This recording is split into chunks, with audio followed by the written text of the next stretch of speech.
What about Amit Shah? Amit Shah तो किसी को मरवाना है तो अरे बाप रे, अमित शाह। इतना बड़ा क्लेम सर। मैं कह रहा हूं कि उन्होंने जो जज जो था, लोहिया की बात कर रहे हैं?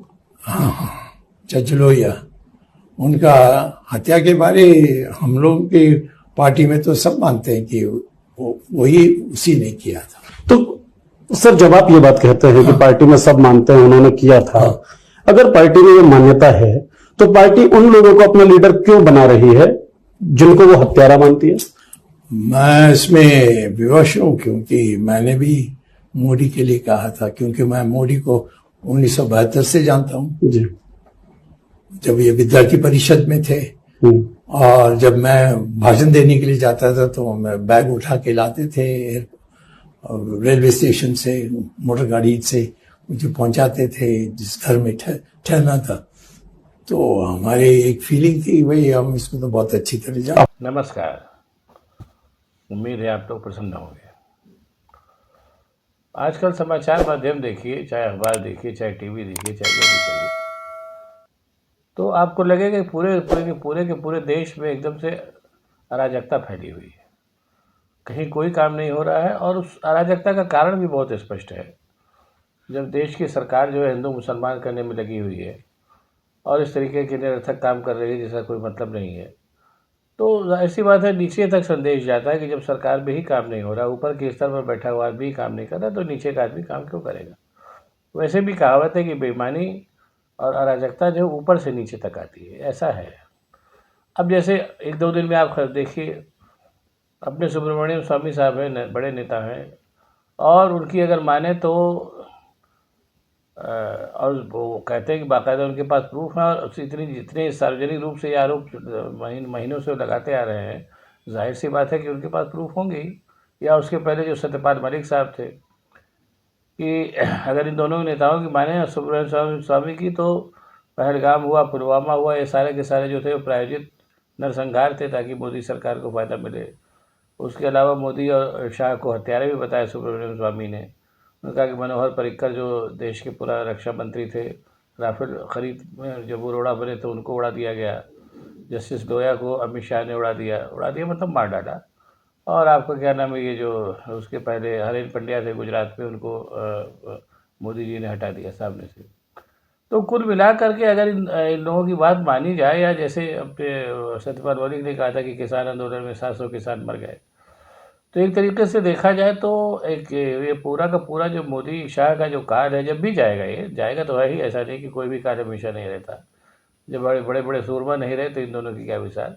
तो ये पता चलेगा कि ये पूरा का पूरा काल जो था वो बेईमानी और हत्याओं का दौर था इस पूरे काल में।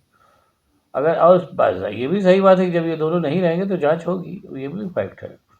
और इसमें एक चीज़ मैं और कहना चाहूँगा कि जब इनके रहने पर इतनी बातें लोग खुल के कहने लगे, आप लोग वो ज़माना याद करिए जब मोदी जी नए नए आए थे, क्या साहब जलवा था कि मैं ये करूँगा, मैं वो करूँगा। जब नोटबंदी की तो रोने लगे। आजकल रो नहीं रहे मोदी से, ये भी बड़े मतलब इसमें सोचना चाहिए कि काहे नहीं रो रहे आजकल। ये रोएंगे, जल्दी ही रोएंगे। तो उस ज़माने में मतलब आप मोदी के खिलाफ कुछ बोलिए तो लोग मुँह नोच लेते थे, खिलाफ मतलब आप शंका पर प्रकट करिए तो लोग बाकायदा मुँह नोच लेते थे। एक तो वो माहौल था, और दूसरे बात के लिए माहौल है कि मतलब सारे के सारे समाचार माध्यम देखिए, सारे के सारे वो सब भी देखिए, खुल करके लोग आरोप लगा रहे हैं, सामने आ गए हैं। और मैं ये पहले भी कह चुका और आज भी फिर कह रहा हूँ कि मोदी को जिस कदर लोग मतलब गालियाँ देते हैं, वैसी गालियाँ इसके पूर्व प्रधानमंत्रियों को नहीं पड़ी। उसका एक सबसे बड़ा उदाहरण ये भी है कि पहले आप लोगों को याद होगा कि जब उनके कार्यक्रम आते थे मोदी जी के, तो उसमें कमेंट हुआ करता था। अब कमेंट वाले कारण उसमें लोग गाली बकने लगे, तो वो कमेंट वाला कारण तब से बंद कर दिया गया है। अब बस मोदी जी जैसे होते मन की बात करते हो, या जो भी उनको बोलना होता है बोलते हैं, अपने रास्ते चले जाते हैं और आगे वो एक दूसरा बहुत अच्छा काम हुआ, ये भी होता है एक तरीके से देखा जाए तो अच्छा ही हुआ।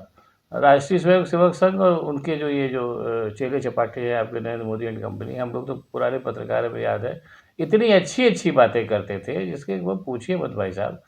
और एक तरीके से जो एक देसी कहावत है कि बंद मुट्ठी लाख की खुल गई तो खाकी, वो कहावत भी चरितार्थ हो गई। 10 साल के शासनकाल में संघ और नरेंद्र मोदी या भाजपा, इनका सब एक तरीके से देखा जाए तो पूर्णकालिक शासनकाल तो यही रहा, पहला शासनकाल रहा।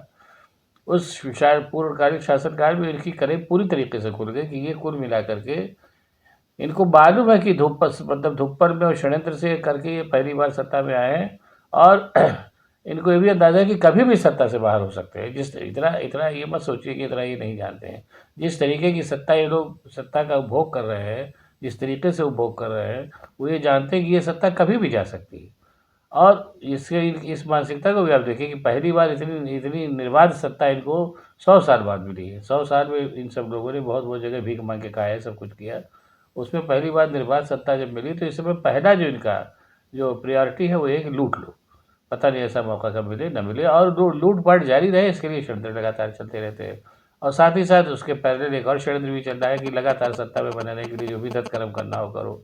जैसे अभी हाल ही में राहुल गांधी ने जब एक के बाद एक इन लोगों की लिख पढ़ के पोल खोलनी शुरू की, मतदान में धांधली की, तो अब उससे जो दबाव बना, जन दबाव बना, उससे प्रभावित होकर के ऐसे करिए उसे मजबूरी में चुनाव आयोग ने राहुल गांधी को बैठक के लिए बुलाया कि आइए हम लोग बैठ के बात करते हैं।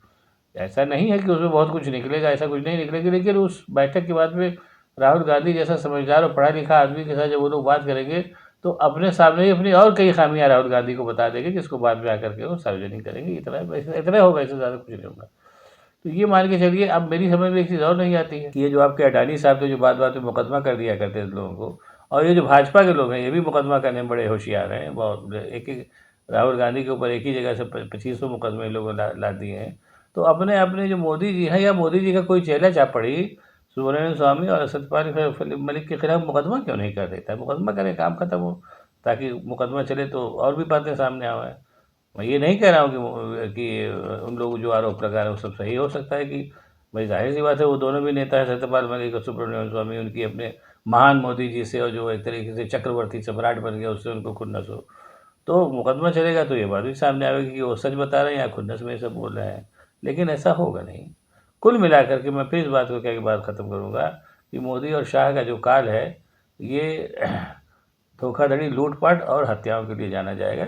मैं नहीं कह रहा हूँ, ये इनके ही साथी बाराती कह रहे हैं। और अगर कहीं इन दोनों के जाने के बाद जांच हुई, तो हो सकता है उन लोगों की बात जितना वो कह रहे हैं उससे कहीं ज़्यादा हद तक सही पाई जाए।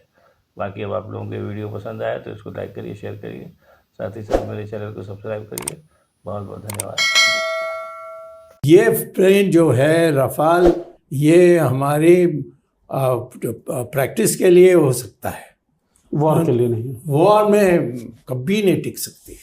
तो क्या व्यापारिक धंधा था कुछ? नहीं, इसमें जो होना चाहिए, जो उसमें मैं कहता हूँ कि मेरा बहुत बड़ा दोस्त था, वो जो विदेश, वो स्टूडेंट था IIT में, बॉम्बे में, और फिर हमारे डिफेंस मिनिस्टर बना। नाम जानते हैं आप?